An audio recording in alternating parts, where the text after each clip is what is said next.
60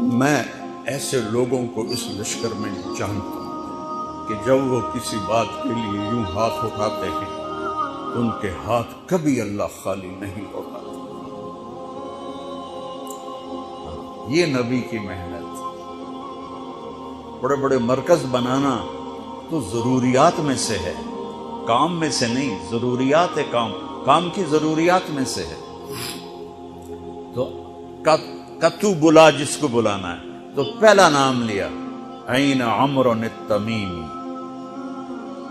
N فضل بن عباس، N زبیر بن عوام، N رافع بن Umera الطائی، N عبداللہ بن عمر، N عبد الرحمن بن ابی بکر، این ضرار بن الازور، این مقداد بن الاسود، این ابو ایوب الانصاری، این ہاشم المرقال۔ 60 آدمیوں کے نام لی۔ ان میں 44 انصاری تھے اور 16 مہاجر تھے۔ تو ایک انصاری کہنے لگا ہمیں مرواتے ہو، اپنوں کو بچاتے ہو؟ تو خالد کہنے لگے اللہ کی قسم ہرگز نہیں، میں نے یہ دیکھا نبی کریم کے ساتھ کہ مشکل وقت میں انصار کو آگے کرتے تھے، تو آج اس مشکل گھڑی میں میں نے انہیں آگے کیا ہے۔ سب کو اکٹھا کیا اور فرمایا جاؤ آج رات تیاری کرو۔ کیا تیاری تھی؟ ساری رات یہ نفلوں میں اور رونے میں، نفلوں میں اور رونے میں۔ جب صبح ہوئی تو سب سے پہلے خالد بن ولید زرہ پہن کر باہر نکلے تو انہوں نے دیکھا حضرت زبیر بن عوام کو، ان کی بیوی حضرت اسما ابو بکر کی بیٹی، انہوں نے اب گھوڑے کی لگام اپنے خامند کی پکڑی ہوئی۔ کیا عورتیں تھیں اور کیا مرد تھے، گھوڑے کی لگام پکڑے ہوئے لائیں اور زبیر کو لا کر حضرت خالد کے برابر کھڑا کر دیا۔ ضرار ابن ازور جو تھے وہ جب لڑتے تھے تو ننگے بدن لڑتے تھے، صرف تہمد ہوتا تھا اور کرتا بھی نہیں، بنیان بھی نہیں اور زرہ بھی نہیں۔ کہتے میں تو شہادت کے لیے نکلتا ہوں، میں کیوں زرہ پہنوں، مجھے تو شہادت چاہیے۔ اور نیزے سے لڑتے تھے، تلوار سے نہیں۔ تو وہ اسی طرح آ گئے، نیزہ لیے اور ننگے بدن۔ آپ نے کہا واپس جاؤ، زرہ پہنو، تلوار لے کر آؤ، آج نیزہ کام نہیں آئے گا، آج تلوار کام آئے گی۔ اور یہ 60 آدمی، زمین آسمان نے آج تک ایسا منظر نہ دیکھا نہ دیکھے گی۔ جب جبلہ نے دیکھا کہ 60 آدمی آ رہے ہیں، کہنے لگا ویکھیا ڈر گئے نا، ہن آمدے پن میرے نال منتاں کرن جی صلح کر لو، اسی جی لڑن جوگے نہیں رہ گئے ہیں، مہربانی کرو سارے نال صلح کرو۔ میں انہاں نوں دھوں دے دیونا آج، ایڈیاں وڈیاں شرطاں میں رکھنیاں نا، انہاں دے نک زمین تے جا لگنے۔ جب آمنے سامنے ہو گئے، آوازیں پہنچنے لگی تو جبلہ کہنے لگا آ گئے ہو صلح کے لیے؟ صلح؟ یہ کس نے کہا؟ کہا ہم تو تمہارے سر کاٹنے ہیں۔ کہا تیرا دماغ ٹھیک ہے، تیری عقل سلامت ہے، اور تمہیں تم ویسے ہی اوپر سے گزر جائیں تو تم ختم ہو جاؤ گے۔ کہنے کا شکاری جب چڑیاں پکڑتا ہے تو ایک ہوتا ہے اور ہزاروں چڑیاں پکڑ لیتا ہے، تم ہمارے لیے چڑیوں کی طرح ہو، جس کو پکڑ لیں جس کو چھوڑ دیں۔ تو اس کو بڑا طیش آیا، کہنے لگا آخر میری رگوں میں بھی عرب کا خون ہے، میں نہیں چاہتا کہ تاریخ تانا دے کہ جبلہ نے 60,000 کے ساتھ 60 پہ حملہ کر دیا۔ کہا میرا پتر آتا صحیح، پھر تینوں تاں پتہ لگنا۔ تو اس کو غصہ چڑھا، اٹیک کرو۔ پہلا حملہ 60 پر، پیچھے 60,000، صف ٹوٹ نہیں سکی، صف نہیں توڑ سکی۔ پھر دوسرا حملہ ہوا، صف نہیں ٹوٹی۔ کیا لوگ تیار کیے میرے نبی، سب تو انسان سازی ہے تبلیغ کا کام، نبیوں کا کام انسان سازی ہے۔ ایسا انسان بنے کہ اللہ تعالیٰ کی رحمت کی نظر اس پہ پڑتی رہے۔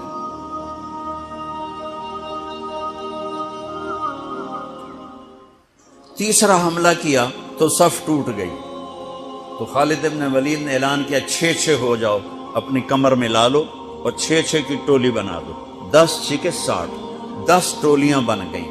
خالد بن ولید کے ساتھ تھے خالد بن ولید، فضل بن عباس، زبیر بن عوام، عبد الرحمن بن ابی بکر، زرار بن الازور اور رافع بن عمیرہ الطائی. یہ 6 آدمی حضرت خالد کے ٹولے میں تھے اور پورا زور لگا رہے تھے عیسائی عرب خالد کو قتل کرنے کے لیے کہ اے ماریا گیا تو پیچھے کام بڑھ جائے گا. تو حضرت عبداللہ بن عمر فرماتے ہیں صدقے جاؤں میں ان 6 آدمیوں کے، اور خاص طور پر فضل ابن عباس اور زبیر ابن عوام پر، کہ 20 دفعہ حملہ کیا عرب عیسائیوں نے خالد کو قتل کرنے کے لیے، اور صرف فضل بن عباس اور زبیر بن عوام نے ان ہزاروں کا منہ پھیر دیا. اور فضل بن عباس کہتے یا معاشر الکلاب، اے کتوں کی جماعت، اصحاب رسول سے ہٹ جاؤ، اصحاب رسول سے ہٹ جاؤ. اور شرحبیل ابن حسنہ وہ زور زور سے قرآن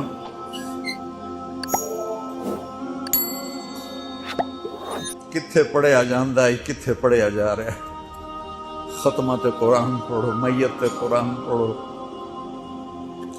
وہ زور زور سے تلاوت کر رہے تھے. ان اللہ اشترى من المؤمنین انفسهم واموالهم بان لهم الجنہ یقاتلون فی سبیل اللہ فیقتلون ویقتلون وعدا علیہ حقا فی التوراۃ والانجیل والقرآن فمن اوفى بعہدہ من اللہ فاستبشروا ببیعکم الذی بایعتم بہ فذلک هو الفوز العظیم.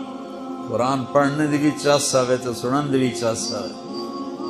ہو اثر قریب ہوئی تو ابو عبیدہ کہنے لگے خالد نے ہلاک کر دیا، خالد نے صحابہ کو ہلاک کر دیا، میں عمر کو کیا جواب دوں گا؟ تو نکلو سب. ابو سفیان کہنے لگے ابو عبیدہ اب نہیں نکلنا، ان کی موت بھی کامیابی ہے، اب یہ بزدلی ہے، صبر کرو، انتظار کرو. اثر ڈھلی تو ایک خوفناک چیخ کی آواز آئی اور عرب عیسائیوں کے قدم اکھڑ گئے اور وہ بھاگ نکلے، اور سورج ڈوب چکا تھا. وہ بھاگ نکلے تو آپ نے اعلان کیا کہ کوئی بھاگتے والوں کے پیچھے نہ جائے. تو جب وہ کھڑے ہوئے تو دیکھا 20 آدمی. تو خالد بن ولید اپنے سے ماتھا پیٹنے لگے، ہائے ہائے میں نے اصحاب رسول کو ہلاک کر دیا، اب میں عمر کو کیا جواب دوں گا؟ تو حضرت رافع نے کہا ایسا کرو کہ دیکھو یہ جو میتیں ہیں ان میں ہمارے آدمی کتنے مرے ہیں. تو لائے وہ مشعلیں لے کر آئے اور سارے مرے ہوئوں کا جائزہ لیا تو ٹوٹل 10 صحابہ شہید ہوئے تھے اور ان کے 5000 مرے پڑے تھے. تو کہنے لگے وی تدا 3 باقی 3 کتنے گئے؟ تو حضرت مقداد کہنے لگے لگتا ہے وہ ان کے تعاقب میں پیچھے چلے گئے. تو ابو عبیدہ کہنے لگے کون جائے گا ان کے لیے؟ خالد کہنے لگے میں جاؤں گا. کہنے لگے تو بہت تھک گیا، آرام کر لے. کہنے لگے آرام تو کٹھا جنت میں ہی ہوگا، میں جاؤں گا. تو تھوڑی دور گئے تو سامنے سے گھوڑوں کی ٹاپیں کی آواز سنائی دی. تو خالد بن ولید تکبیر پڑھی، اللہ اکبر. تو ادھر سے تکبیر کی آواز آئی، وہ فضل ابن عباس کی آواز تھی، اللہ اکبر. تو دیکھا تو وہ وہاں سے واپس آ رہے تھے.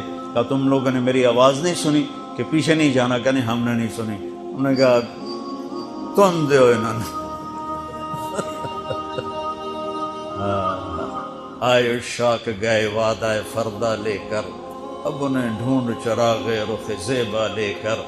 تھے ہمیں ایک تیرے معرکہ آراؤں میں، خشکیوں میں کبھی لڑتے کبھی دریاؤں میں، دی اذانیں کبھی یورپ کے کلیساؤں میں، کبھی افریقہ کے تپتے ہوئے صحراؤں میں.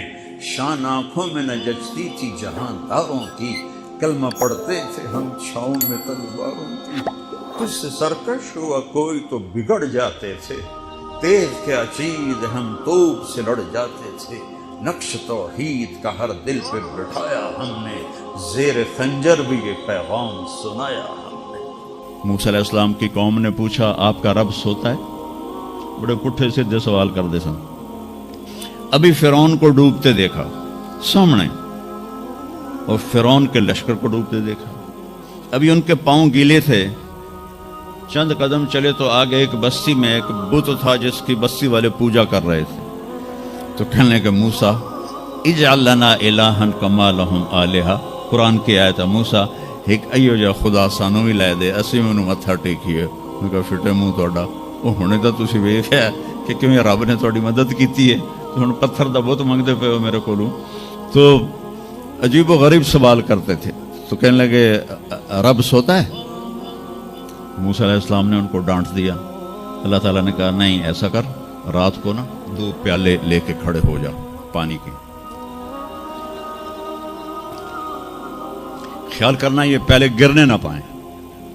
موسیٰ علیہ السلام بڑے طاقتور ہستی تھے، وہ پیالے لے کے کھڑے ہو گئے، کھڑے کھڑے کھڑے کھڑے، اونگ آنے لگی، ایک جھٹکا لگا سنبھال لیا، دوسرا لگا سنبھال لیا، تیسرا جھٹکا لگا تو پیالے گر گئے، ٹوٹ گئے، پانی بہہ گیا۔ کہ موسیٰ سمجھانے کے لیے تھا، اگر تیرا رب بھی سو جائے تو یہ زمین آسمان کے پیالے ایسے ہی ٹوٹ کے بکھر جائیں گے۔ لا تأخذہ سنۃ ولا نوم، لا تأخذہ سنۃ ولا نوم، نہ وہ سوتا ہے، نہ وہ اونگتا ہے، نہ وہ کھاتا ہے، نہ وہ پیتا ہے، نہ وہ روتا ہے، نہ وہ حاجت مند ہے، نہ اس کی کوئی عمر گزرتی ہے، وہ ہر قسم کے رنگ و روپ سے پاک ہے، ہر قسم کے زمان و مکان سے پاک ہے، ہر قسم کی حاجات سے پاک ہے، سب کو دیتا ہے لینے سے پاک ہے، سب کو کھلاتا ہے کھانے سے پاک ہے، سب کو مارتا ہے مرنے سے پاک ہے، سب کو سلاتا ہے سونے سے پاک ہے، سب پر حاوی ہے کوئی اس پر حاوی نہیں، سب کے اوپر چھایا ہوا ہے کوئی اس پہ چھایا ہوا نہیں۔ یہ ہمارے اوپر ہمارے نبی کا احسان ہے کہ انہوں نے بتایا کہ اس کائنات کا بنانے والا ایک اللہ ہے، ایک صمد احد، لم یلد ولم یولد ولم یکن له کفوا احد۔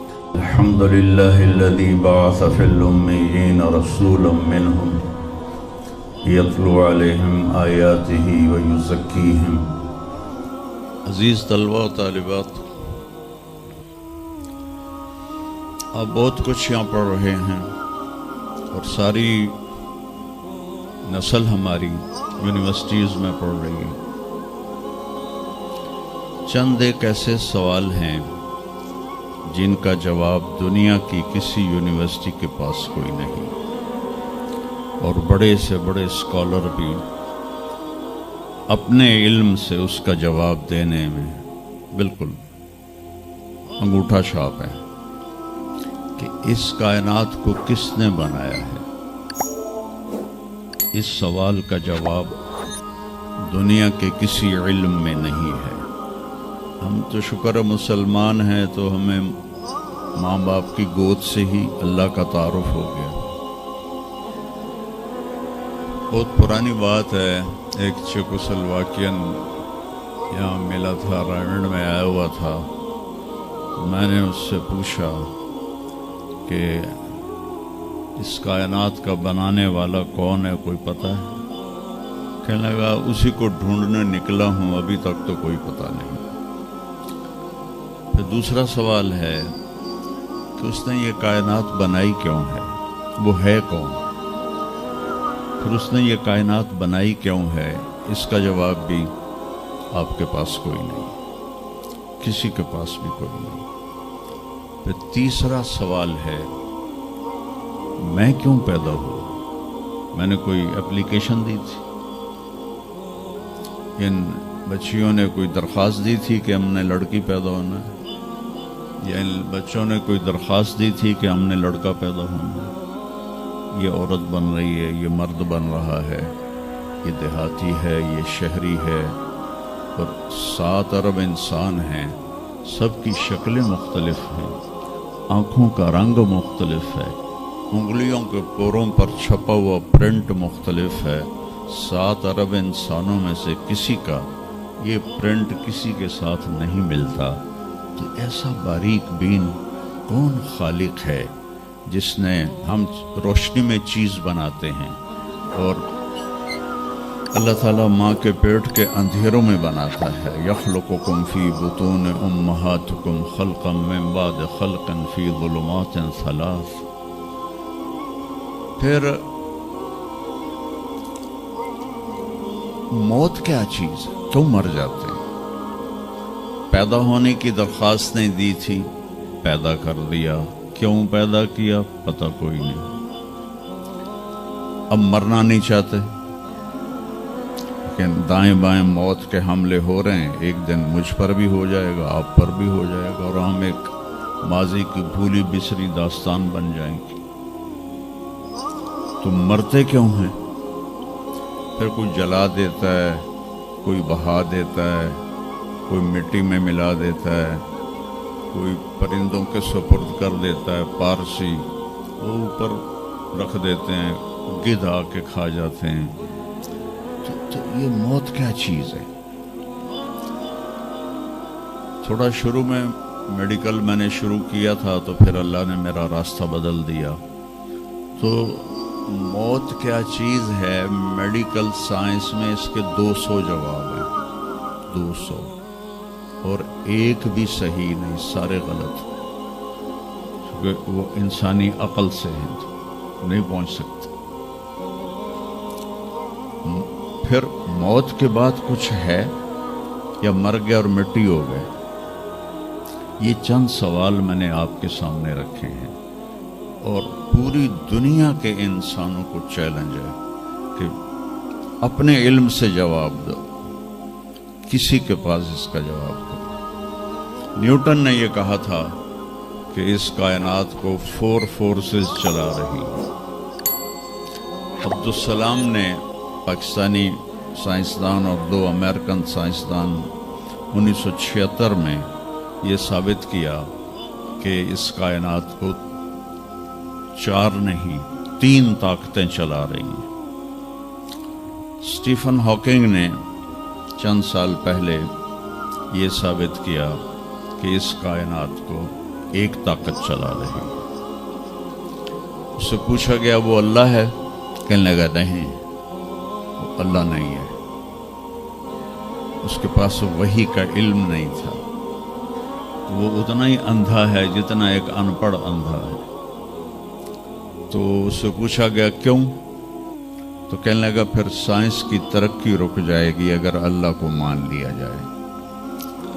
تو یہ وہ سوال ہیں جن کو جواب ڈھونڈتے ڈھونڈتے عمر گزر جائے گی، آپ ڈھونڈ نہ پاؤ.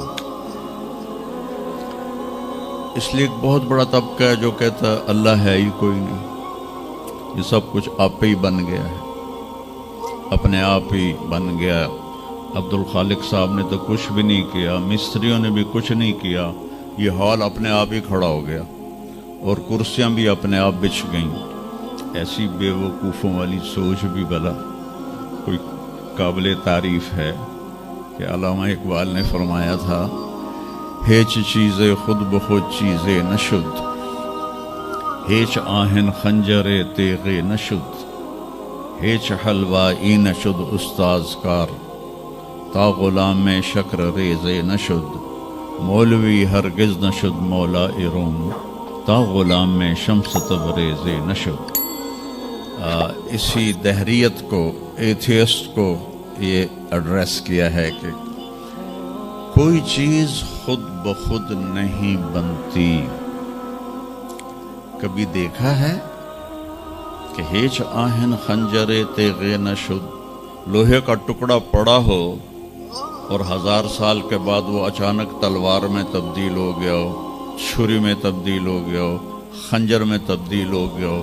کبھی دیکھا ہے؟ نہیں ہوتا ایسے. کوئی حلوائی اس وقت تک مٹھائی بنا نہیں سکتا جب تک کسی استاد کے پاس بیٹھ کر لڈو کو گول کرنا نہ سیکھے. اور مولوی روم، مولانا روم نہیں بن سکتے جب تک شمس تبریز جیسی شخصیت کی صحبت حاصل نہ ہو. میں دونوں کے مزار پہ گیا ہوں. ترکی میں اونیا میں دونوں حضرات دفن ہیں، پیر بھی مرید بھی۔ مولانا روم کو آج شاید کوئی دھرتی پہ جانتا بھی نہ، اور میں اس یونیورسٹی میں ان کا نام بھی نہ لیتا۔ وہ ایک فلسفی عالم تھے اور منطقی عالم تھے۔ وہ دور تھا فلسفہ اور منطق کا، مسلمانوں نے قرآن و حدیث کا علم بہت پس پشت کر لیا تھا، اور جو فلسفہ اور منطق کے عالم ہوتے تھے وہ بادشاہوں کے دربار میں بڑی جگہ پاتے تھے۔ تو ان کے سامنے کتابوں کا ڈھیر تھا ان کے ساتھ، اور ادھر طالب علم بیٹھے تھے، انہیں وہ پڑھا رہے تھے، اور یہ کتابیں قلمی نسخے تھے، ہاتھ سے لکھے ہوئے۔ تو شمس تبریز رحمہ اللہ مسجد میں داخل ہوئے ننگے پاؤں، اور سفر کے آثار پگڑی پر بھی، کپڑے پر بھی۔ تو وہ بڑی سادگی سے پوچھتے ہیں کہ مولانا این چیز تھا، یہ کیا ہے؟ وہ کتابوں کا ڈھیر۔ تو نے اس کو یوں دیکھا تو کہا یہ تو ان پڑھ جائے چٹا انہوں میں کی جواب دیواں۔ کہنے لگے این است کہ تو نمی دانی، میرے پیارے یہ وہ ہے جو تو نہیں جانتا۔ تو ایک دم آگے بڑھے، کتابوں کو یوں دھکا دیا، ساتھ ہی تالاب تھا، ساری کتابیں تالاب میں چلی گئی۔ اب نیا پرنٹ نکالنا آج کل تو کوئی مشکل نہیں ہے، کوئی پریشانی کی بات نہیں ہے، نیا پرنٹ مل جائے گا۔ جس نے ہاتھ سے سینکڑوں کتابیں لکھی ان کو تیرا بیڑا غرق۔ وہ ان پڑھ بندیا، تو میری حیاتی برباد کر دیتی، نہ مراد ہوڑا میں دوبارہ کتوں لکھ کے لیاواں گا۔ وہ مسکرائے، حوض میں چھلانگ لگائی، اور ایک ایک کر کے ہر کتاب خشک ان کے سامنے رکھتے گئے، خشک، اس سے مٹی نکل رہی، سامنے رکھتے گئے۔ پورا ان کا جو ان کی لائبریری تھی وہ پانی سے خشک نکال کر ان کے سامنے رکھ دی۔ ہوں ملا جی دی واری آ گئی، کہنے کہ این چیز تھا، وہ یہ کیا ہے؟ این چیز تھا، یہ کیا ہے؟ تو شمس تبریز بولے این است کہ تو نمی دانی، یہ وہ ہے جو تو نہیں جانتا، جس کو علامہ رحمت اللہ علیہ نے کہا مولوی ہرگز نہ شد مولا روم تا غلام میں شمس تبریز نشد۔ یہ ہمارے ملتان والے شمس تبریز نہیں ہیں، یہ شمس سبز واری ہیں۔ شمس تبریز تو وہ قونیہ میں ہے، دونوں کے مزار قریب قریب ہیں، ساتھ ساتھ ہیں۔ تو ایک طبقہ ادھر چلا گیا کہ آپ ہی بن گیا سب کچھ، ایک دھماکہ ہوا تھا اور ہر چیز بن گئی۔ وہ دھماکہ فرض کرو اگر یہاں کوئی ٹھا کر دے، پٹاخہ ہی چھوڑ دے، تو آپ لوگ ان دروازوں سے کیسے نکلو گے؟ بھاگتے ہوئے کہ بڑے آرام سے؟ عبد الخالق صاحب دے تو ہی چڑھ کے جاؤ گے، ساڑی جان بچے۔ اور اگر میں یوں کہوں کہ گندم کا ڈھیر پڑا تھا، اس میں دھماکہ ہوا اور گندم اڑتی ہوئی بوریوں میں جا کے فکس ہو گئی، اور بوریاں سل گئیں اور ٹرک پہ چڑھ گئیں اور منڈی میں جا کے بک گئیں، تو تسی دو جتیاں مار کے میں باہر کر دیں۔ ایک دھماکہ ہوا، وہ دھماکہ اتنا قابل تھا، اتنا علم والا تھا کہ اس سے دو طاقتیں پیدا ہوئیں، ایک سپیڈ کی اور ایک مقناطیس کی۔ تو اگر سپیڈ اور مقناطیس کی طاقت میں ایکوالٹی نہ ہوتی اور 1/10 خرب سیکنڈ، ایک آسٹریلین سائنسدان کی بات میں بتا رہا ہوں، ایک سیکنڈ کے تو 100 سے زیادہ حصے ہو نہیں سکتے، لیکن انہوں نے کہا فرض کرو اگر 1 سیکنڈ کے 1/10 خرب حصے ہوں، تو وہ 1/10 خرب حصے میں اگر تھوڑا سا رفتار اور مقناطیس کی طاقت میں فرق آ جاتا تو ساری کائنات ٹکرا جاتی۔ لیکن یہ اتنی سمجھدار، اتنی